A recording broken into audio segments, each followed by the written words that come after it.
মূল বার্তাটা হচ্ছে ৫৪ বছর পরে আমরা দেশের শাসন কাঠামোতে একটা পরিবর্তন আনতে পারবো যদি আমরা গণভোটে যাই এবং গণভোটে হ্যার পক্ষে অবস্থান নেই। এই শাসন কাঠামোতে যদি পরিবর্তন আসে তাহলে জনগণের যে ক্ষমতা এইটা চর্চা করার ক্ষেত্র প্রসারিত হবে, জনগণ ক্ষমতায়িত হবে, আর প্রশাসন জনগণের কাছে জবাবদিহিতা করার যে বাধ্যতামূলক এটা উপলব্ধি করবে।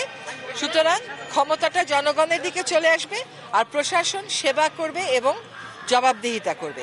ক্ষমতার এই ভারসাম্যর মাধ্যমে আমরা একটা সাম্যভিত্তিক, ন্যায়ভিত্তিক, বৈষম্যহীন বাংলাদেশ গড়তে পারবো। এই সুযোগ বারবার আমাদের আসবে না।